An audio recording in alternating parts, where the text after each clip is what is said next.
לפני כמה עשרות שנים חי יהודי בשם רב שלמה טייכטל, שהבן שלו, הרב טייכטל בירושלים, נפטר אחרי במוצאי פסח השנה. הרב טייכטל היה אב בית הדין בהונגריה, ושם מי שיודע בהונגריה הוא בעיקר שלטו שם חסידי סאטמר, הקנאים, שהם היו אנטי-ציונים. וגם הרב טייכטל, האבא, הוא היה במידה מסוימת אפשר להגדיר אותו כקנואי, והוא היה אנטי-ציוני. בימי השואה, בזמן שהוא ברח בבונקרים בכל המקומות שהוא ברח שם, אז הוא כתב ספר בשם אם אבנים שמחה. הספר הזה, אם אבנים שמחה, בעצם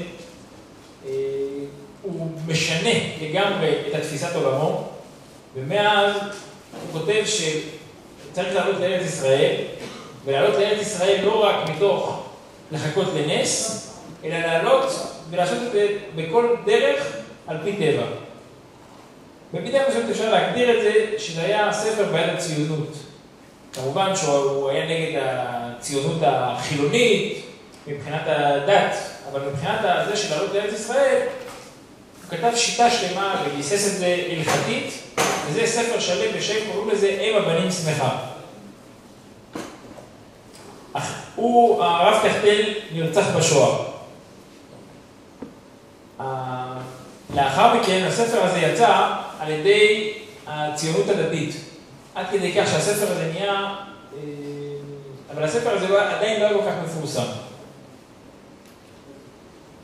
הבן שלו, הרב טייכטל שנפטר לא מזמן, רצה, הקנאים מאוד כעסו במידה מסוימת על הרב טייכטל. הרב טייכטל היה נחשב גם גדול מאוד, יש לו ספר בשם שו"ת משנה סוכר. השו"ת הזה נחשב שו"ת ידוע מאוד, ומאוד פגע בהם שהבן אדם כאילו שינה דעה ונהיה בדיוק בעד הציונות. אז כדי, את הספר הזה, כדי להכניס אותו קצת ולהקל על הקוראים, אז הרב טייכטל, הבן שנפטר, עשה רקע שלם לספר, והסביר על רקע מה היה הספר וכו'. באותו זמן שהוא רצה להוציא את הספר ערוך עם ההקדמה, הגיע מישהו מדפיס אחר, והדפיס את הספר ללא הקדמה, והוא החליט שהוא רוצה להפיץ את זה בעצם בציונות הדתית. והרב טייכטל, הבן, התעקש בכל תוקף לא לתת לו להדפיס את הספר. לא כל כך הפריע לו העניין הכספי פה, אפילו שהיה פה השקעה כספית, אלא יותר הפריע לו העניין האידיאולוגי, שהוא רצה יותר לחדד פה את הצד החרדי של הרב טייכטל, וזה לא איזה פה הרב קוק חדש, ולא איזה מישהו במקור לציונות הדתית. וזה הגיע לבית הדין, אנחנו נדבר כמה עשרות שנים אחורה. אני לא אכנס, אני רק אגיד שבאמת מאותו זמן הספר הזה נהפך להיות ספר מקור ובסיס לכל הציונות הדתית. כשהגיע לבית הדין לדיון, אז נכנסו פה, בעצם יש פה שתי נושאים שעכשיו נדון עליהם פה בשיעור היום. נושא ראשון הוא נושא של זכויות יוצרים. האם שאנחנו לומר בלבטישקייט על ספר? אפשר לומר, אי אפשר לומר. אבל הנושא השני שדווקא נתחיל בו, זה נושא של היורד לאומנות חברו. בעצם היה פה מישהו שהשקיע בספר, ערך, רוצה למכור, רוצה להרוויח, אפילו שבמקרה הספציפי הזה יכול להיות שהוא לא כל כך היה מטרתו לעשות מזה פרנס, אבל בגדול אדם שמוכר ספרים לרוב, הוא רוצה להתפרנס מזה, להרוויח מזה, ליהנות מזה, מגיע בן אדם שני, הוא רוצה עכשיו למכור, בעצם מוריד ממנו מהיכולת הכלכלית של הראשון. הראשון עכשיו מתפרנס פחות, מרוויח פחות, אולי בכלל לא. האם הוא יכול, האם הוא לא יכול. לגבי דין של היורד לאומנות חברו, המקור בזה בעצם בגמרא בבבא בתרא, מתחילה עומר אבונה. אי בר מבואה דאוקר חיה ועושה בר מבואה חברי וקומוקי גבי. אדם בן מבוי, עוד מעט נדון מה זה מבוי. שאדם שהיה לו רחיים שכל מי שרוצה לתחום קמח יבוא אליו. הגיע חבר בן מבוי אחר ופתח גם את העסק. החליט אני גם לוקח רחיים, מי שרוצה לתחום קמח יבוא גם אליי. דינו הוא ומעכב אילויה. הדין הוא שהוא יכול לעכב עליו. למה? דאמר לי פוסקת לי לחיוסי. אתה מפסיק את חיותי. הגמרא, עוד מעט ניכנס גם להסבר. הגמרא מנסה להביא ראיה, אומר לי ומסייע לי, מרחיק מצודת הדג מן הדג כמלוא ריצת הדג, וכמה, אמר רבי בר אבונה עד פרסה, אדם שיש לו רשת, מי שיודע ככה, יש ספינות שמורידים כדי לצוד דגים, אז מורידים רשת גדולה כזאת ענקית לתוך המים למטה. בא מישהו ושם רשת ממש ליד. זאת אומרת, הגמרא הוא חייב להרחיק. כמה? עד פרסה, כמלוא ריצת הדג. לכאורה רואים אותו דבר, אתה יורד לאומנותי, אתה יורד למקום שלי. אולי הגמרא לא. שי דוגים דיה ויסיירי. דגים, ברגע שהם יעמוד בדרך שלהם רשת של מישהו אחר, הם כבר לא יבואו לרשת של ההוא. מה הכוונה בתירוץ הזה לכאורה? זה כן דומה, זה עדיין דומה. בגלל שהם הולכים לרשת שהשני שם, הם לא באים לרשת ההוא, זה בדיוק אותו דין של היורד אומנות חברו. אז עוד מעט ניכנס להסבר. הגמרא פה ממשיכה, מחלוקת, רבנן, רבי שמעון גמליאל, כופים פני מבואות זה את זה, שלא להושיב ביניהם, לא חייט, לא בורסקי, לא מלמד תינוקות, ולא אחד מבעלי אומנויות, זאת אומרת, מישהו נוסף, ולשכנו, שכן שלו, אינו כופהו, השכן לא יכול לכפות. רב שמעון גמליאל אומר, אף לשכנו כופהו, גם שכנו יכול לכפות, עוד מעט נסביר את המחלוקת. אומר רב אבונה ברי דרבי יהושע, פשיטי לי, פרו לי, ברמסה אחריסה מוצא מעכב. בן עיר, אני גר בירושלים. אני רוצה מישהו מתל אביב בא לפתוח אצלי עסק בירושלים, אני יכול לעכב. וישאר בחרטה דאוכל, אם הוא משלם מיסים בירושלים, לא ימוצא מעכב, הוא לא יכול לעכב. ברמבויה דנפשי, לא ימוצא מעכב. חולק על רבונה מקודם. רבונה מקודם אמר, בן מבוי, מעכב. רב אבונה ברי דרבי יהושע אומר, בן מבוי, לא יכול לעכב. רב אבונה ברי דרבי יהושע, במבוי אחרים, מה תיקו? בן מבוי אחר, מחלוק, ספק. מה זה מבוי? בואו ניקח לדוגמה את כפר חב"ד. כפר חב"ד לכאורה יכול להיות שבמבוי, ניקח את שכונת לוי יצחק. לוי יצחק זה מבוי. שכונה, יש לה רחוב, מכניס אותה, סוגר אותה, נכנסים בתוך הרחוב. אפשר להגדיר אותה במידה מסוימת כמבוי. השיקונים פה גם, זו שכונה נפרדת, סגורה, בינה לבין עצמה, אפשר להגדיר אותה כמבוי. אני לא יחליט שזה כך, זה לא מוחלט שזה כך, כי עדיין בכפר חב"ד. מה? מבוי זה חץ. מבוי זה חץ, כן. אבל בגדול בוא ניקח, נגדיר את זה כשכונה. יש מבוי מפולש, מבוי לא מפולש. נתייחס מבוי לא מפולש. אבל באופן כללי מבוי זה שכונה סגורה. אני אביא לכם סיפור ממקום אחר, כי קצת לחדד את הנושא הזה. ישבתי בדין תורה שמי שמכיר את ירושלים, יש בירושלים רובעים מסוימים שקצת נפרדים מהעיר. את שכונת רמות, מי שמכיר את המפה קצת מלמעלה, רמות היא מנותקת בירושלים. זו שכונה נפרדת. אולי אפילו רמות בעצמה, יכול להיות שיש בה רמות א', רמות ב', אבל שם הם קצת יותר מחוברים. אבל רמות בפני עצמה היא נפרדת. שכונת רמת שלמה היא גם שכונה נפרדת. ושל גילו שהיא שכונה נפרדת. בירושלים קצת קל להבין איך עובד מבוי. אפילו שמבוי לכאורה זה גם שכונות יותר קטנות, אבל בואו ניקח בגדול. היה בירושלים, ברמת שלמה, היה שם פיצריה. מישהו שהשקיע, פתח פיצה, קנה את המכונות, כל מה שצריך, השקיע פרסום. קצת מיותר משנה אחריו, הגיע מישהו אחר ופתח גם פיצה במקום. אבל המישהו האחר הזה גר ברמות. הלך בעל הפיצה, תבע בבית הדין את בעל הפיצה השני, הוא אומר, תשמעו, אני היום, יש לי פה פרנסה, נחמדה, אני לא פה עשיר גדול, ועכשיו, כשנתפתח, השקעתי פה המון כסף גם, במכשור, במכונות, אני מביא פה פיצה באמת ברמה גבוהה. בא הפיצה השנייה, פותח, הוא דופק אותי. בא לפיצה השנייה, התבטא, חבר'ה, אני עושה מה שאני רוצה אצלי, אני גם פה ירושלמי, מה הוא קודם עליי, כי הוא היה קודם? הוא רוצה שיעשה פיצה ברמה הכי גבוהה, אף אחד לא יקנה אצלי, שיעשה בזול, אף אחד לא יקנה אצלי. זה היה פחות או יותר להשיג בשיח של השני.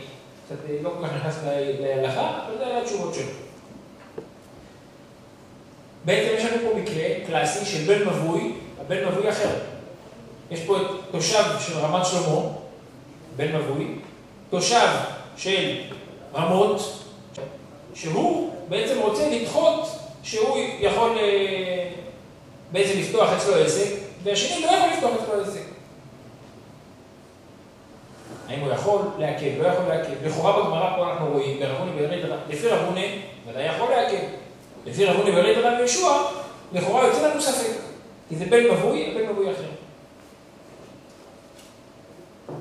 לפני שאני נכנס לעומק עוד פעם להלכה פה, אני קצת רוצה להבין איך זה היום מבחינה כלכלית היום בעולם.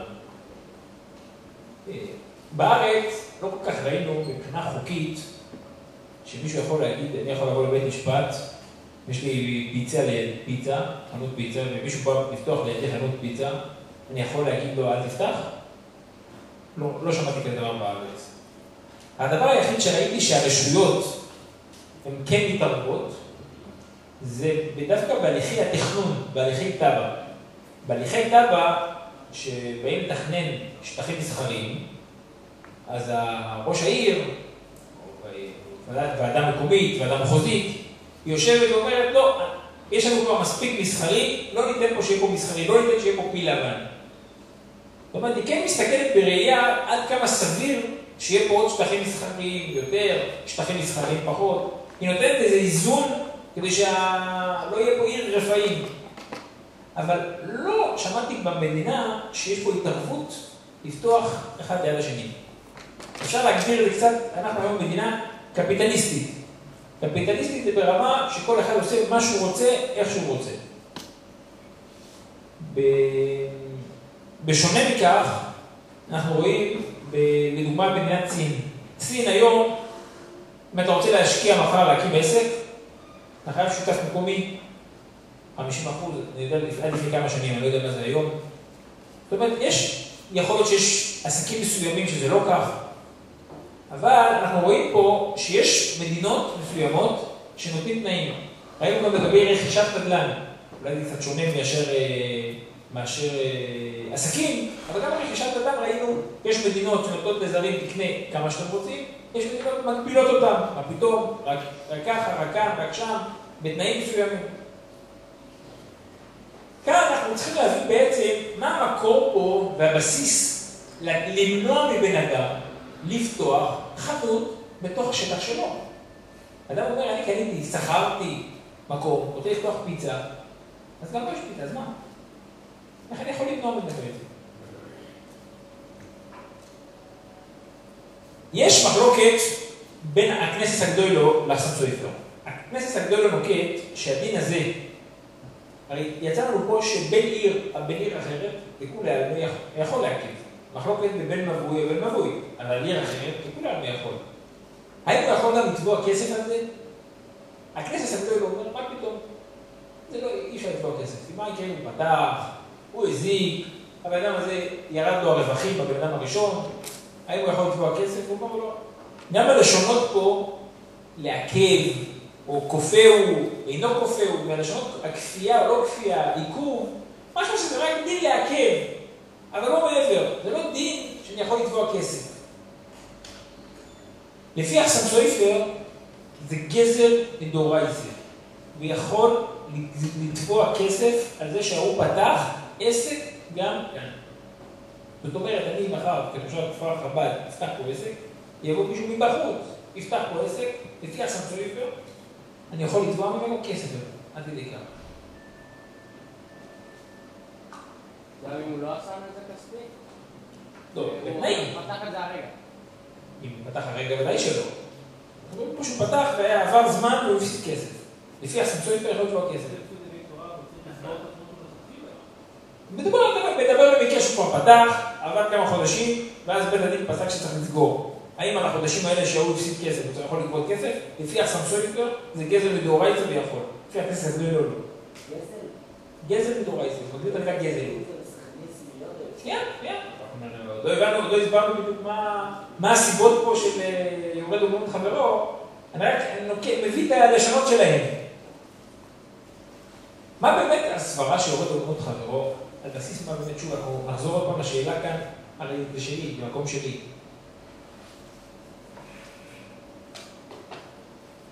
הדיבוס מוישה של מוישה פיינשטיין, נסביר כזה דבר. בואו ניקח בניין מגורים, שיש פה כמה שכנים. 4 שכנים, 8 שכנים. יש שם רכוש משותף. רכוש משותף בחצר, גינה, מדרגות, מעלית, גג. רכוש משותף. עשו גינה יפה, בא שכן מהבניין השני ורוצה לשחק. אומרים לו, השכנים, עם כל הכבוד הגינה היא שלנו, אנחנו מבקשים שפה מבחוץ לא ייכנסו אנשים. הם יכולים למנוע מאנשים אחרים? בוודאי שכן. למה? כי זה בבעלותם המלאה. גם השטח הציבורי, זה רכוש המשותף בבניין, הוא בבעלותם המלאה של 4, של 6, של 8. דרך אגב, מי שמסתכל בנוסח טאבו, רואה שם חלק יחסי. לכל אחד יש חלק יחסי ברכוש המשותף. יש לפעמים 24 חלקי 95, 98, לוקחים, זאת אומרת, בונים נוסח טאבו, יש רכוש משותף מלא, וכל אחד כמה חלקו היחסי ברכוש המשותף. אבל יש רכוש משותף. מי שמכיר גם הליכי תכנון, אז בוא ניקח הנחה שלי, יש 1,000 דונם. אם בא עכשיו יש 1,000 דונם בראשון לציון. שטח חקלאי. אני עכשיו בא להפשיר את זה, להפוך את זה לשטח לבנייה. מה קורה? באה ועדה מקומית, אומרת אין בעיה, תפריש לשטחים לכבישים, לדרכים, לשצ"פ, כל הראשי תיבות האלה, שבעצם זה שטחים ציבוריים, שטחים לגנים, שטחים לבתי ספר, שטחים לגינות. זאת אומרת, זה מופרש בעצם מהבעלות, יכול להיות שאני בבעלותי המלאה כל 1,000 דונם. באים מפרישים מתוך השטח שלי, מפרישים שטחים לשטחים ציבוריים. זאת אומרת, במידה מסוימת אפשר להגדיר את זה, כשאני הייתי הבעלים של זה, בוא נאמר שעכשיו אני 1,000 דונם, מכרתי את כל הדירות, אז בעצם כל הבעלי דירות הם נמצאים במקומי, בנו שם עכשיו 1,000 יחידות דיור, וכל השטחים הציבוריים בעצם הופרשו מאותם שטחים שבנו עליהם דירות. אז ההגדרה במידה מסוימת הם בעלי רכוש משותף, שותפות מסוימת. לא סתם, מי בעצם מחזיק את זה? מי מחזיק את הכבישים האלה? מי מחזיק את הגינות האלה? מי מחזיק את הבתי ספר האלה? הכל במימון של אותו רשות מקומית. זאת אומרת, יש פה במידה מסוימת שותפות בעלות בשטח, באזור הזה. יש לנו בעלות מסוימת. אם נגדיר פה את כפר חב"ד, כפר חב"ד בעצם חברי אגודה גם, במידה מסוימת שקיבלנו קובייה של כפר, במידה מסוימת שיש בעלות על השטח, על האזור הזה, יש פה בעלות לכל החברים באגודה, כל אלה שמשלמים מיסים. יש לנו פה, גם אנחנו מתחזיקים את זה, דרך דמי ארנונה, ועד, מחזיקים את המקום הזה, וגם במידה מסוימת כל אחד יש לו אחוז מסוים ברכוש המשותף, על פי הרכוש שיש לו בעצם בעלות של מקום, או בעלות או כסוחר. גם סוחר הוא בעצם בעלים זמני של אותו מקום פה במקום, אז זה לא משנה כל כך אם זה סוחר או בעלים. לפי ההסבר הזה בעצם, בשותפות שאנחנו בנינו לעצמנו, יש כמו כל חברי אגודה, כל מקום יכול לקבוע לעצמו כללים. אנחנו קובעים לעצמנו כללים. מה זה הכללים שלנו? שאם יש למישהו מהחברים שלנו פה מסחר, עסק, מישהו מבחוץ, מחוץ לשותפות שלנו, לא יוכל להיכנס פנימה. נקודה סוף פסוק. זאת אומרת שהנקודה שלנו, שרק בעלי השותפות, מי שהוא בעלים של הרכוש המשותף, זה חלק מהזכויות שלנו. חלק מהזכות שלי זה להקים עסק. זה זכות. יש לי זכות להקים עסק. מישהו בחוץ רוצה לבוא, לא בטוח שאני נותן לו. וכמו שאני מבין שבסין, אנחנו אומרים, אנחנו מדינה סגורה. אתה רוצה להיכנס מבחוץ? יש לנו תנאים. אולי כן, אולי לא, אולי עם שותפות. גם פה יש לנו תנאים. אם יש לנו כבר מישהו פה, אל תיכנס. אם אין אף אחד שפה, יש לו את העסק הזה, אין פה אף אחד שיקים מוסך, מה מישהו רוצה להקים מוסך? בסדר, יכול להיות. יכול להיות שגם לתת תנאי, במקרה יכול להיות, שאתה רוצה להקים פה מוסך בכפר חב"ד, שותפות 50% עם תושב המקום. אתה לא רוצה, תלך החוצה. גם זה יכול להיות. זאת אומרת, זו זכות ממונית בשטח. זכות ממונית באגודה, זכות ממונית במבוי. לפי הספרה הזאת, ברגע שבן עיר אחרת משלם מס פה במקום, אז גם הוא בעל זכות פה. הוא משלם פה מס, הוא חלק מהתחזוקת המקום, אנחנו לא יכולים להתעלם ממנו, אתה לא יכול לזרוק אותו. בבן מבוי אחר, הספק לכאורה הוא האם שאנחנו פה עשינו פה שכונה סגורה. אני מציג לכם את זה פה, מי שזה לא מוכרח כאן, אבל פה בכפר חב"ד עשיתי שכונת לוי יצחק, עשינו שכונה סגורה. השאלה היא, אם מישהו מחוץ לשכונה, זאת אומרת, השתתפנו פה ועשינו פה שותפות מסוימת שמישהו מהשיכונים לא יוכל להיכנס. אני לא יודע להגיד לכם אם זה כן או לא, אבל אני יודע באותו מידה, הספק האם ברמת שלמה, עשיתי לעצמי זכויות שברמות לא יכול להיכנס לרמת שלמה. לא יודע להגיד לכם. אבל זה ספק שלנו אמרה, האם בן מבוי, הבן מבוי אחר, האם יכול להקף או לא.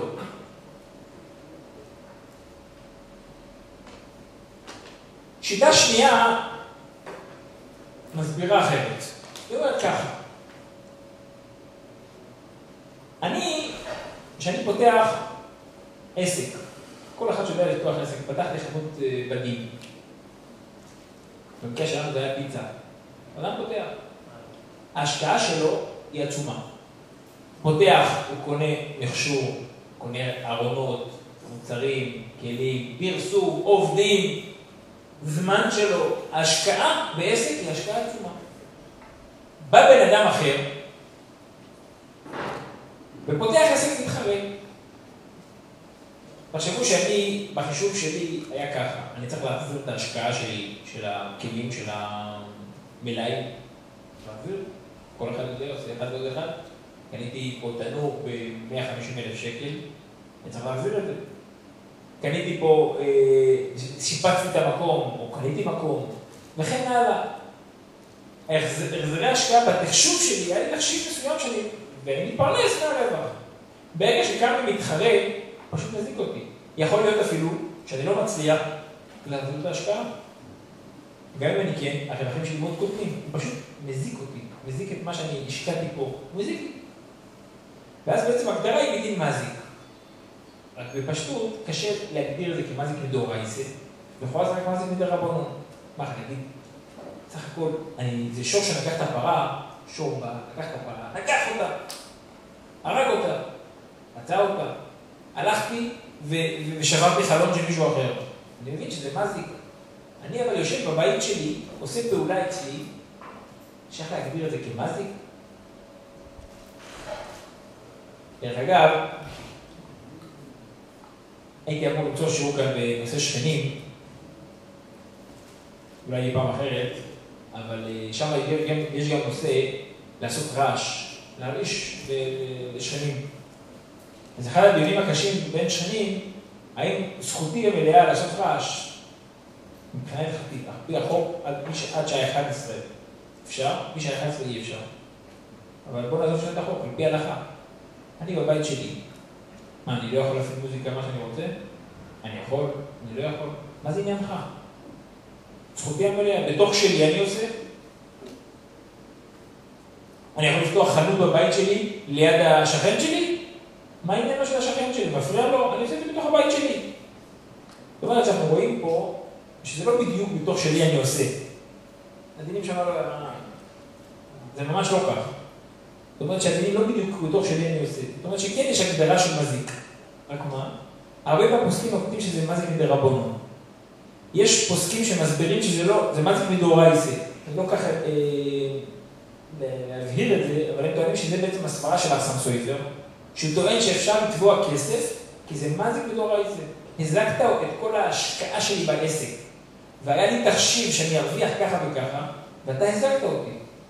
אתה בעצם גרמת לי שהרווחתי הרבה פחות על הנזק הזה, תשלם לי. החסם סופר אולי אפשר להסביר שזה יותר עניין של גזל. לא יודע למה זה גזל. אולי את החסם סופר, הלשון שלו יותר גזל, אני הייתי לוקח את זה יותר לכיוון, שבעצם יש לי פה בעלות על השטח פה, בעלות על המקום, או שותף פה עם כל התושבים. בא מישהו זר ופותח פה עסק, הוא גוזל את הבעלותי. אני בא אליי פה בשטח, זה בעלות. אתה בעצם גוזל לי את הזכויות שיש לי פה בשטח. הזכויות שיש לי פה עם עוד שותפים, שהסכמנו שאני זה שיהיה לי הפיצריה, אתה פותח פיצה, אתה מזיק אותי.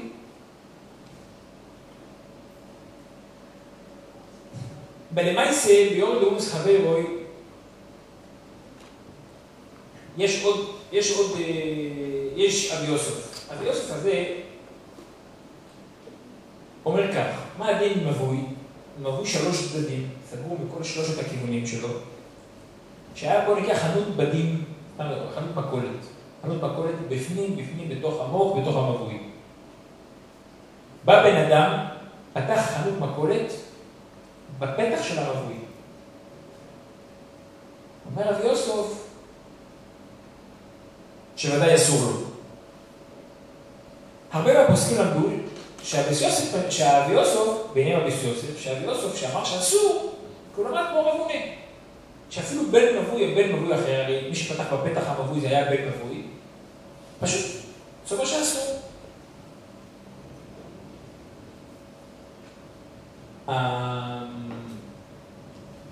הרמ"א ועוד כמה פוסקים מסבירים באבי יוסף שונה לחלוטין. הם אומרים כזה דבר. אני שואל אתכם שאלה הגיונית. אם יש לנו חנות מכולת בפתח מבוי, עכשיו, האמא שולחת את הבן שלה שיקנה לחם. עכשיו, מכל המבואות ליד. עכשיו, הולכים להיכנס למבוי הזה לקנות עכשיו לחם.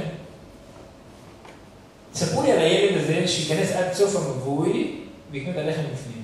יש לו על הדרך חנות מכולת בפתח המבוי, יש לו חנות. יש לו חנות לחם. מה, הוא מטורף? הוא ייכנס עד בפנים? את האמא עם הסלים שתיכנס עד בפנים? זאת אומרת, מבחינת סיכויים, הסיכוי של החנות מכולת בפנים לשרוד היא קלושה. זאת אומרת, נחדד את זה. אם עד עכשיו למדנו פה, נחדד את זה לפי הרמ"א, אם עד עכשיו למדנו פה היורד לעומת חברו, יש סיטואציות שאדם יורד לעומת חברו, ואם הפיצה הייתה מרוויחה עד עכשיו 20,000 שקל, לצורך העניין לחודש, היא תרוויח עכשיו 7,000 שקל. הוא מייד לו ב-70%, 60-70% את הרווח שלו. יכול להיות שכבר בשביל 6,000 שקל, אני לא יודע אם שווה לו, אבל בוא נאמר ששווה לו להביא. בוא נאמר, אני לא בטוח. אבל יש מקרים שזה קטסטרופה, שהוא גמר לו את החנות מכולת. כמו כאן שהוא פתח חנות מכולת בפתח המבוי, ויפתח את זה, ויש חנות מכולת בהמשך, הוא יגמור אותו.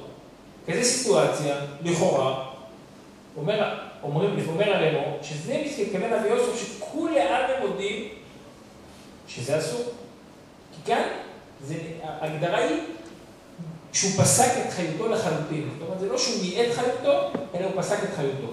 יש אומרים שזה בעצם גם שיטת הרב קוניה, שזה לא מתכוון פוסק חיותי, שהוא הפסיק לגמרי את חיותו.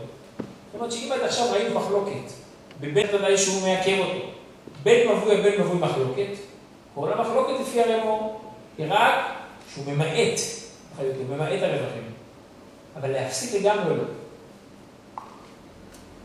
ראינו לגבי דגים, שהגמרא מביאה מנסה להביא לעד הרבומי מדגים, והגמרא אומרת לו, שמה זה יהיה שי דוג מדויה וסיירה. יש מסבירים שזה בעצם הסיבה בדגים של הגמרא, שהגמרא דוחה את הראייה. הגמרא אומרת בדגים, פשוט תשים רשת. לפני הרשת הראשונה, אף דג לא יגיע לרשת. זה תופס את הדגים, הדגים, מי שראה פעם צילומים של הדגים, ככה השתים, אתה תופס את הדגים ככה, את הלהקה, בעצם שאתה תופס את הלהקה עם רשת לפניה, הרשת הראשונה לא תקבל אפילו דג אחד, בעצם הוא איבד לגמרי את חיותו, וזה לכן הגמרא אומרת, בדגים ברור שאסור, כי הוא בעצם איבד לגמרי את חיותו. בעצם מה שיוצא לנו פה, נחלק לשלושה חלקים פה את סוג העסקים שיש. ישנם עסקים שברור לכל אחד שאי אפשר להגיד יורד במנות חברו. מה פירוש? הוא יהיה מונופול. ייפתח לנו סופר גדול בירושלים, הוא יגיד רבותיי, מרגע זה ואילך, אני לא מרשה לפתוח את הסופרים, כי זה יורד במנות חברו. ודאי שלא. לא רק זה, יש לנו מטרה שיהיה תחרות. יש מטרה שיהיה תחרות. אם לא יהיה תחרות, מונופול, שראה את המחאה לפני 3 שנים על המחירים הגבוהים, שיש מונופול על מוצרי חלב, שיש מונופול על מוצרי שתייה, שיש מונופול על מוצרי בשר, לא משנה על מה. שיש מונופול, זה מחירים גבוהים. חכמים לא ייתנו שאדם ינצל את היורד במנות חברו ויעשה מחירים גבוהים למונופול. שם אנחנו לא נמצאים בדיני יורד במנות חברו, ועד רבה אנחנו נעודד תחרות. צריכים לחדד את זה, עוד מעט נראה את זה גם לגבי ספרים. אנחנו צריכים לעודד תחרות. שלב שני יש יורד במנות חברו. זאת אומרת שעסק מרוויח טוב, מיוצב, אבל מגיע עוד מתחרה, זה כבר, איך אומרים, זה שני עסקים שמרוויחים חלש. הם לא מרוויחים חזק. כזה דבר זה יורד במנות חברו, זה ממעט חיותו. פתח פה שמה עוד פיצריה, הוא לא סגר אותו לגמרי, אבל הוא כבר גרם לו שהוא עובד לבוקר עד לילה קורא עצמו בשביל להרוויח את הגרושים. זה לא זה, זה כבר לא עסק מיוצב.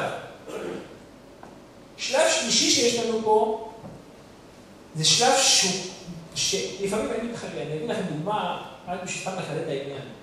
בהנחה שמישהו פה יפתח חנות לגרביים בכפר חב"ד, גרביים בסיכון. אני לוקח דבר קטן, יש מקום לעוד מתחרה? אין. זה לא שייך. אם מישהו יפתח חנות חלוקים, יש דברים לפי כמות הקהל, לפי כמות האנשים, זה דבר שצריכים לכלכלנים, כל פעם לחשב, אבל גם אין מקום לעוד מתחרה. בדרך אגב, זה לא דווקא מתחרה שני. יכול להיות ששתי מתחרים, יש מקום. למתחרה השלישי, אליו כבר אין מקום. חנות מכולת, יכול להיות ש3 חנויות מכולת שהן בכפר חב"ד, יכול להיות שהחנות הרביעית תבוא, תגרום לקריסה טוטלית לכל השלושה. או שכן או שלא, אני לא יודע. כל דבר לגופו. אבל יש מצב שמתחרה, הוא גורם לקריסת עסק. קריסה, לפי אבי יוסף, אני חושב מהרבה מהפוסקים, גם היום להלכה, אסור.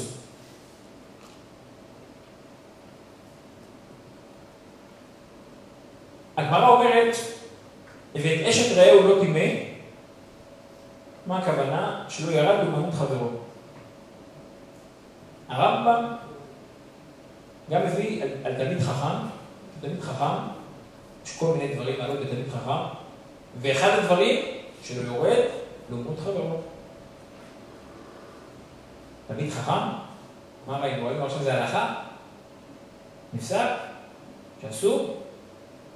בן מבוי, מקרה שזה קטסטרופה, או בין עיר אחרת. האלטר רבי מביא שזה מידת חסידות. מידת חסידות לא לרדת לבנות חברו. מידת חסידות, שוב, מה הכוונה?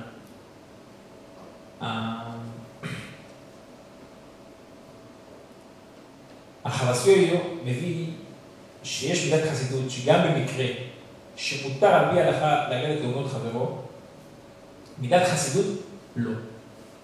להימנע מכך. זאת אומרת שיש לנו פה, שכל מה שאמרנו פה עד עכשיו להלכה, שיש מקרה רק אם הוא פוסק חיותו, אבל אם הוא לא פוסק חיותו לא. או במקרה שבן מבוי בעייתי. כל הדברים האלה, יכול להיות שאפילו לכתחילה מותר. במקרים מסוימים. אבל מידת חסידות שאסור. עד כדי כך, שהצמח צדק פוסק, שאפשר לכפות על כך, על המידת חסידות. אבל בשתי תנאים.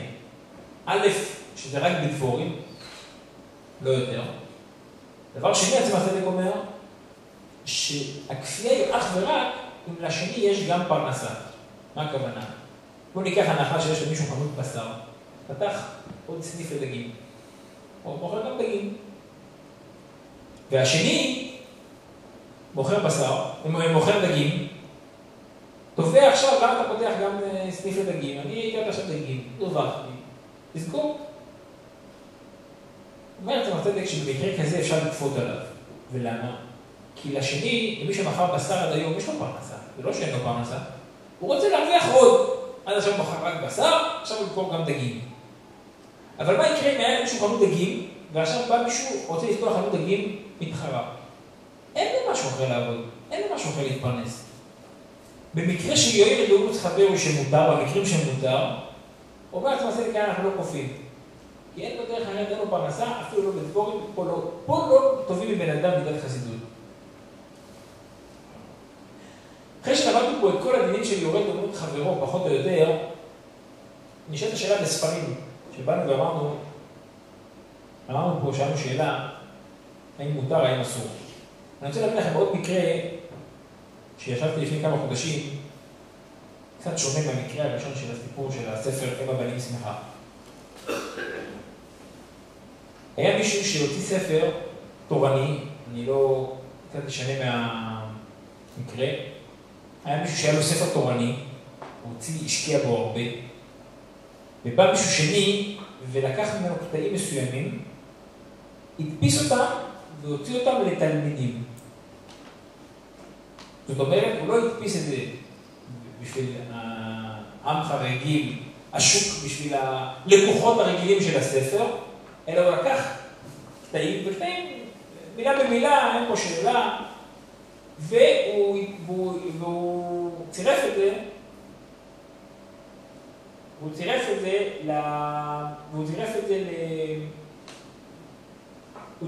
זה, לחוברת תלמידים. עכשיו בא הבעל הספר ותבע אותו. איך אתה עושה כזה דבר?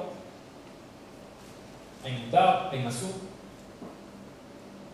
אם נשים לב, לעומת הסיפור של הראשון שהיה לנו פה עם אם הבנים שמחה, בספר, בוא נאמר שיש יורד דוגמות חברו. א', צריך קצת להבין איך. הרי אמרנו שיורד דוגמות חברו, לפי הסברה הראשונה, זה שותפות בשטח. אני פה, יש לי זכות כאן בכפר חב"ד, אני משלם פה מיסים, יש לי פה זכות על השטח פה בכפר חב"ד, זה מגיע מהמקום. אני יכול להגיד, אני כבר יש לי חנות ספרים, שמישהו אחר לא יפתח חנות ספרים. אבל על ספר, שאני מוכר בכל העולם, מישהו אחר ימכור את הספר הזה, איך אפשר להגיד פה, איפה הזכויות קיימות שאני יכול להגיד היורד דוגמות חברו? אם נגיד אבל את הסיבה השנייה, שהיורד דוגמות חברו זה מדין מזיק, אני השקעתי, התאמצתי, עשיתי, פתחתי חנות, בא מישהו אחר ופותח חנות נגדי, אפשר קצת להבין את זה, שגם בספר, אני בא, מכין להדפסה ספר, בא מישהו שני, מצלם אותו, מכין אותו, ומוציא ספר אותו דבר, זה בדיוק היורד דוגמות חברו, לכאורה אסור. אבל זה מאוד מתאים למקרה הראשון של אם הבנים שמחה.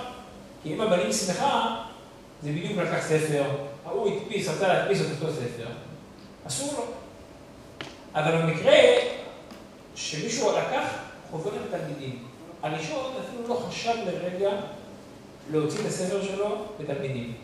לקחת קטעים לתלמידים, הוא לא חשב על זה בכלל, זה לא היה מטרתו, הוא לא הפיץ את הספר לשם. בא מישהו, לקח כמה קטעים, ועשה מזה חוברת לתלמידים. כשייך להגיד פה יורד דוגמנות חברו, אני מאבד את פרנסתו של הראשון בכלל הוא השקיע בזה, זה בכלל לא היה בכיוון שלו. לכאורה, יש פה לדון, מתי יש יורד דוגמנות חברו ומתי לא.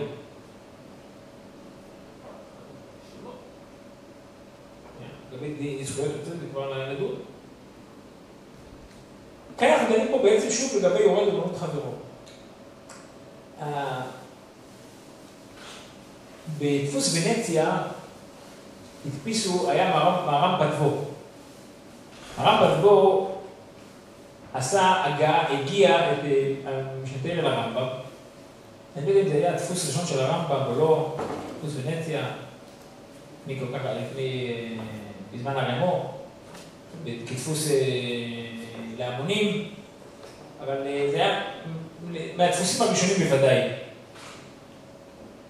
ואחרי שהוא הדפיס את הספר, שנה אחר כך הלך עשיר גוי והדפיס את הספר אותו דבר. לא סתם, אחרי ההשקעה הקודמת, הוא אמר, העשיר הגוי הזה, מי שקונה ממני בזהוב פחות. כנראה זה היה סכום מאוד מאוד גבוה, פחות. הרמו מיד פסק שבשום פנים באופן לא לקנות מהשני, מהגוי.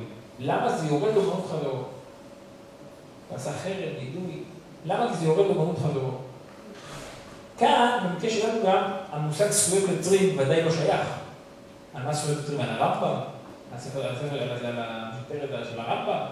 קשה להגיד. אולי היה אפשר להגיד פה על ההגאות של המהר"ם פדבו, אבל בגדול קשה להגיד זכויות יוצרים. אבל להגיד יורד לאומנות חברו, כבר אפשר להיכנס פה. הם השקיעו דפוס ונציה, המון כסף להדפסה של הרמב"ם. מגיע פה מישהו אחר, טוב, תרס פשוט, אין ספק. יותר מזה, פה, אם אנחנו נכנסים פה להגדרה, האם זה רק ממעט חיותו או פוסק חיותו, פה זה פשוט היה פוסק חיותו. תחשבו שיש לכם סידור ביד השם ב10 שקל ואחד ב20 שקל. תמצאו לי את הבן אדם שייתן ב20 שקל. היה אותו רמב"ם ביותר זהוב, אותו רמב"ם בפחות זהוב. כולם יקנו מהיותר זול. בעצם הדפוס ונציה היה אמור להתחסל, כל ההשקעה שלו הייתה אמורה להיגמר. לא היה לו סיכוי. זה עניין של פוסק חיוסי. והרמו באמת עשה. היה אחר כך מקרה שבגרמניה הדפיסו מחזורים. שוב, אנחנו עושים פה מקרה של מחזור, גם זכויות יוצרים בוודאי שלא שייך פה, והם עשו את זה מאוד יפה, בא מישהו אחר והדפיס גם בגרמניה מחזור. באו לרמו בנט שיאסור את זה, לא מה פתאום, לאדטור ולאדיר, אין שום בעיה, והתיר. אסם סויפר, שבאו אליו, אמר מה פתאום, אסור. ויש פה בעיה של יורד לאומנות חברו. כל זה שאנחנו דנים פה זה לגבי ספרים שלא של הבן אדם, ואז אנחנו דנים פה, האם צריך להגיד פה יורד לאומנות חברו או לא, וזה כל מיני הדיון שדיברנו מקודם, האם פוסק חיותו, לא פוסק חיותו, לכתחילה, מידס חסידס, מתי אפשר לקפות, אי אפשר לקפות. אבל לכאורה יש פה משהו מושג אחר, זכויות יוצרים. הבן אדם הרי הוא בעל הבית של הספר שהוא כתב. בעל הבית הזה. מי שמתחיל את הטניה, שפותחים את הטניה שאנחנו מתחילים אותו,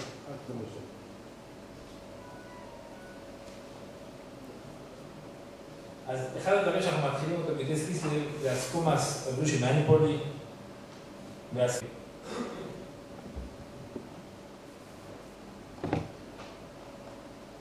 הדוסי מניפולי כותב, אמרתי יישר כוח אשר עלו וכולי לעשות, אי לזאת גמרנו בלבנו ליתן הסכמה לבל ירים איש את ידו ואת רגלו לגרום למדפיסים הנ"ל שום היזק חס ושלום בהשגת גבול בשום אופן, ואסור לשום אדם לתפוס הספר הנ"ל בלתי ידיעת המדפיסים הנ"ל עד במשך 5 שנים רצופות מיום דלמטה וכולי וכולי. רבי יהודה הכהן כתב גם קצת דומה. יש פה גם אסקומאס בני הגויים ומחברים. אבל אם שואל את הרבי, מה הם כותבים? גם הנה זאת באנו להטיל גודי רבי בגזירת נחש לנידוי, חרם, צ'מטה. על מה? דרבונו דלס להסבוסה של ירים איש את ידו להדפיס כתלמיתם או זה ולא זה משך 5 שנים מיום דלמטה. אני לא מבין את ההסכמות האלה. מי בעל הבית של התניא? אל תרבה. לכאורה מי אחריו? הבנים של אל תרבה. צריכים להגיד 5 שנים, גודי רבי, חרם, מה פה? זה שלנו. מי שיעשה את זה, גזלן. איזה ביטוי נחש? גזלן. מה יותר מזה? מה צריך להיכנס לי כל כך הרבה להתפלפל פה? האם פה 5 שנים, גודי רבי?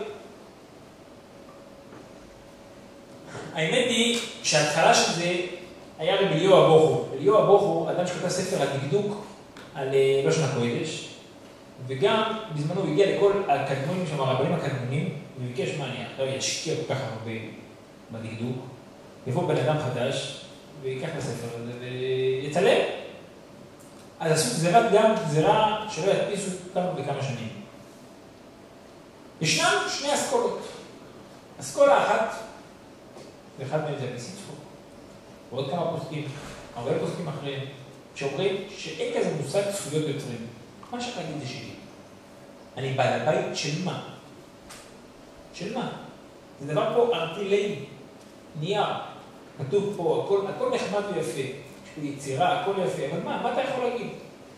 האמת היא שבכלל, בעלות, זה מי שיודע בעולם הישיבות, הרבה מתפלפלים, אני בעלים של הרמקול הזה, מה פה שאני בעלים שלו? זה שלי, זה שלי. מה פה שהמושג זה שלי, זה לא של ההוא, מה?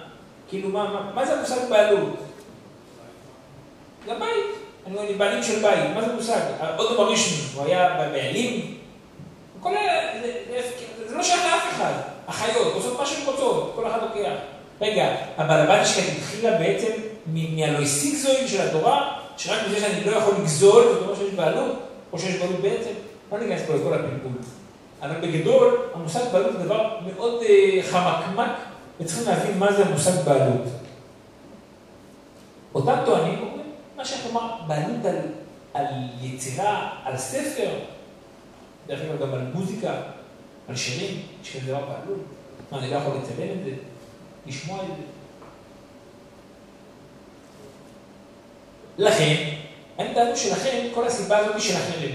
התחילו לעשות את הכל הזקת גויים, לעשות חרם בגודי רבי, כדי לגרום שאף אדם לא ישקיע בספר. מי המטורף?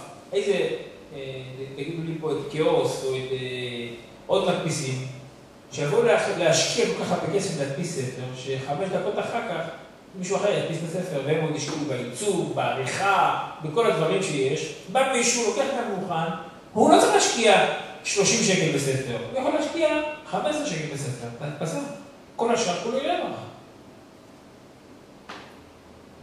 לכן פוסקים, לכן הם טוענים, לכן היה פה את הכל הקדמונים לעשות חרם, גודי רבי. ישנם פוסקים בשם השואל בישיב, הוא הראשון, הוא מבקשים לשקור, אבל הרבה פוסקים ככה אומרים שלא. כן, יש זכויות יוצרים גם בספר. יש בליבת השקעות. אמרתי, אני לא כל כך יודע מה זה בעלות, אז זה דבר שצריך להתפלפל בו, אז כדי להגדיר מה זה בעלות כאן. ברור שיש פה בליבת השקעות, גם בספר, גם ביצירה, גם אפילו במוזיקה, יש. וככה למה צריך את ההסכמות האחרים? הסיבה היא כזאת. אני לקחתי את הדני, לדוגמה, אנחנו רואים שהרב מעודד להדפיס את זה עוד הדפסה, בעוד מקום, בעוד מקום. אני רוצה שתמצאו לי את המחבר ספר, שכותב ספר, ורוצה שזה יישאר בבית שלו. אין כזה דבר. כל מחבר ספר היום, יש לו האוצר החוכמה, הוא מתקשר לכל מיני בעלי ספרים שיכניסו את זה לאוצר החוכמה. והם מסכימים בחינם. לא כולם בחינם, אבל הרבה מהם. למה? כי אין כמעט סופר שלא רוצה שזה יופץ כמה שיותר. רק מה? בזמן הראשון הוא רוצה להחזיר את ההוצאות שלו, שמישהו קונים את זה. אבל אחרי זמן שכבר הגרעין הקשה קנה את הספר, היום כבר מעבר לכך כבר לא יקנו. אל תראה, מה המטרה שלו? שזה יופץ כמה שיותר, שיגיע לכל בית. זאת אומרת, מעבר לרווח הכספי שהוא יודע עד איזה גבול יש לו רווח כספי, הוא רוצה שזה יופץ. אז לכן, לפי הטענה הזאת, זה הסיבה שאין זכויות יוצרים, כי לרוב, על פי רוב, האנשים לא רוצים שיהיה זכויות יוצרים. הם לא רוצים שתתקע. הם רוצים שעד הרבה יודפס עוד ועוד ועוד. במקרה שהסופר יגיד אני לא רוצה, אז לא. אבל לרוב, כן אתה רוצה שזה יודפס עוד ועוד. מאותה סיבה היה צריך גזירת נחש. אל תדבר לך שזה יופץ. אתה אומר רצו שזה יופץ. הם רצו שזה יופץ. הם הבינו שהם לא רוצים לחשוב שלא יהיה פה יותר זכויות יוצרים. אנחנו משאירים בזכויות יוצרים, אל תדפיסו יותר. הם לא רצו את זה. לכן הם עשו גזירת נחש לתקופת זמן מסוימת, ולא מעבר. זה שתי האסכולות, האם שייך פה זכויות יוצרים או לא. על הכל, אנחנו רואים פה, יש פה כל הזכויות שמורות. שכן יש פה את החוק המדינה. שאלה אם שייך חוק המדינה או לא. הרבה מהפוסקים אמרו שייך דין למחוס הדין. אבל זה שייך לומר את זה בעולם. הדפסה בעולם, בארץ, זה דיון. בארץ, דין מחוס הדין על פי רוב הפוסקים לא שייך להגיד. מצד שני, אני לא אכנס פה את כל הנושא של דין למחוס הדין, אבל יש הבדל בדין למחוס הדין של מיסים ועוד כל מיני דברים, לבין דברים שהם תקנת השוק. הרי כולם ברור שבאולם שמחות, אם לא יהיה מחר ספרינקלרים, ויכול להיות סכנת חשש שריפה, אז יש לנו פה בעיה קשה. מה נגיד? דין למחוס הדין זה לא מעניין אותי? זה סכנת נפשות. זאת אומרת, הגדרה שזה יותר כמו תקנת השוק. אנשים מקבלים ומכריחים מוכרחים שיהיה ההסכמות בין האנשים, שיהיה פה הסכמות. גם נושא של זכויות יוצרים, או שזלמן נויר בו מתייחס לזה יותר כתקנת השוק. לא כל כך דין מחוסה כמו שתקנת השוק. ולכן הוא כן אמר שצריך להתייחס לזה. כאן בכל מקרה, לגבי הסיפור של אם הבנים שמחה, ודאי שיש פה את הנושא של זכויות יוצרים, הוא ירש את זה. וכולי. מצד שני, אולי אין פה זכויות יוצרים. אולי המטרה של הסופר, הרב תחתל, האבא, רצה כמה שיותר יופץ, הוא רצה לשנות לכמה שיותר אנשים שידעו שהוא היה בעד הדעה של להיכנס לארץ בכוח. אז אולי אין פה זכויות יוצרים. לא שייך לדון פה בזה זכויות יוצרים. אז א' יש לנו פה מחלוקת אם בכלל יש זכויות יוצרים, וגם השיטה שיש, אנחנו משערים שהוא רצה להפיץ את זה, להפיץ את הרעיון, להפיץ את הדעה שלו. דרך אגב, יש פוסקים שאומרים שבכלל בתורה, תורני, אין בכלל כזה דבר זכויות יוצרים. כתוב מה אני בחינם, מה חתם בחינם, כתוב הדיינים שלא יקחו שכר, או רבנים, רק שכר בבטלה, אז גם שאומרים גם חוץ מהחזר הוצאות של הספר. אין לך, אל תשקיע יותר. למה? כי יש לזה עלויות, כי יש עניין שזה יהיה בחינם. בכל מקרה, לגבי הספר של הסיפור של התלמידים, שהוא לקח חוברת, אם היינו שואלים אותו מראש, מה יקרה? אין מישהו שמרוויח כסף. אבל בואו, אנחנו לוקחים כמה קטעים בשביל תלמידים ללא עלות. אנחנו משערים שהאדם היה מסכים, כי זה לא הייתה מטרתו בספר מראש לעשות את זה לקהל הזה. נכון שאם היו, אולי מראש היה חושב ב1,000 וריאציות, אבל בגדול האדם לא חשב שזה יגיע, הוא רוצה לבוא כמה שיותר יופץ. הוא חשב על קהל יד מסוים. אנחנו משערים שמעבר לקהל יד שהוא יודע שהגרעין הקשה שקונה ממנו לרכוש כולו, הוא רוצה שזה יופץ הלאה. גם בדיוק באותו זמן מישהו הגיע והפיץ את התלמידים שלו, את הספר, לתלמידים. לקח כמה חוברות. הסבירות הוא שהוא חשב על זה מראש, היא סבירות די קלושה. לכן מסתבר לומר שגם זכויות יוצרים לא יהיה פה, לפי השיטה שיש זכויות יוצרים, אבל זה לא מוחלט. בכל מקרה, לסכם את העניין לגבי הנושא של הספר. לגבי יורד דמות חברו, יש בעיה קשה. לא סתם, גם אם אין בעיה, אנחנו ניתן לדעת חסידות, ודאי יכול להיות שיקופיעו בדברים. זה כל עוד שזה לא כבר רווח מעבר שמעבר. שאז באמת אין דין יורד דמות חברו. לדוגמה, ספר נפוץ מאוד, שנמכר בכמויות, אין דין יורד דמות חברו. הפוך. אנחנו לא רוצים שזה יהיה מחיר גבוה, אז אנחנו כבר כמו עסק רגיל, שבעצם עסק שמרוויח הרבה, אנחנו כבר לא רוצים, אנחנו רוצים שיהיה תחרות, שלא יהיה מונופול. למה?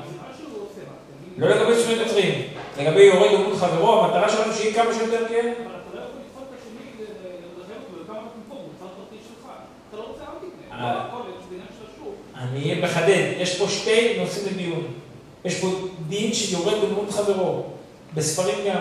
מצד יורד דמות חברו, ברגע שזה מגיע, אם אנחנו נראה שזה ספר מאוד מופץ ברמות מטורפות, דין יורד במות חברו אין. מצד זה אנחנו לא יכולים לאסור, אנחנו נעודד את זה.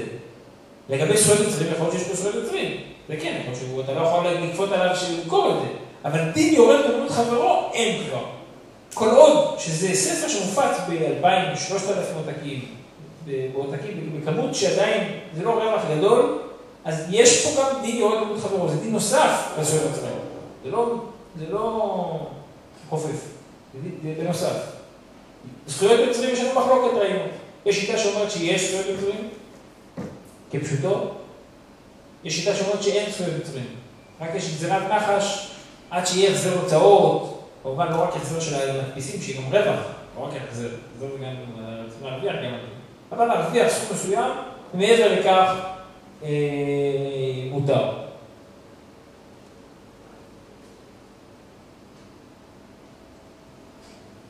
רק יש דין אחד, משהו נוסף מסוים, שרציתי להזכיר, לגבי שיעורים. שיעורים, לפי כל השיטות, אפשר לרשום אותם ולהדפיס ולהרוויח. יש מי שמכיר שיעור רב שמואל, סטנסיל, ספר מאוד נפוץ בישיבות, של שמואל רוזובסקי, שמישהו תמיד כתב את זה, והפיץ. יש הרבה שיעורים, בואו ניקח אפילו הנחה של אדם כותב שיחה של הרבי, כותב את זה ומפיץ. אין, על פי הלכה, שום מניעה להפיץ את זה. שום מניעה. דבר שכבר כתוב על ידי מישהו, כבר כתוב בשום פנים, אז אנחנו נכנסים פה לכל הדינים, ויכול להיות שאסור. לשמוע שיחה, לשמוע שיעור, ומישהו לכתוב את זה במיוחד במשהו תורני, כל המקורות, כולם כותבים שמותר, ואין שום איסור. לא שייך להגיד על חידוש, על דבר תורה, על רעיון, על משהו, בשום פנים לא יכול לכתוב על זה שיש בלבדישקייט ברמה כזאת שאי אפשר לכתוב את זה. וזה כל הפוסקים מדגישים את זה לגבי נושא של שיעור. עוד נושא ביורד למות חברו על הדרך, מה הדין לגבי לפרסם? האם אני יכול לבוא לפרסם בכל מקום? לדוגמה, אני מתחרה, יש לי חנות מחשבים, יש עוד עוד חנות מחשבים, ואני רוצה לפרסם. האם מותר לי או לא? יש דין קוראים לו מערופי. מערופי, הדין הזה נוגע לאדם שיש לי חוזה עם מישהו, חוזה עם גוי, אבל לא חוזה חתום, אלא אני משקיע בו הרבה, ברמה שאני נותן לו כל היום מתנות, משקיע בו שכל הזמן העסקים שלו יהיו רק איתי. האם מותר למישהו אחר לבוא ולהשקיע בגוי? אני חייב, ואני משקיע בו שכל התפירה, כל הבדים יהיו רק אצלי. בא חייב אחר, הוא רוצה גם להיכנס פה לעבוד עם הגוי. האם מותר או אסור?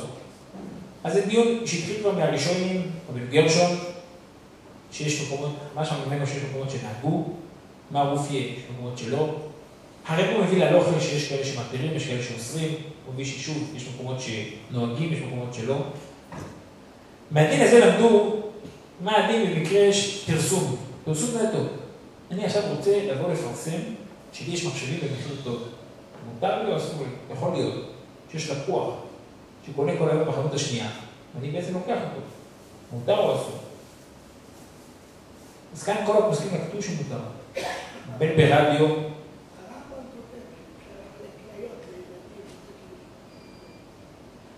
ברמב"ם זה גמרא.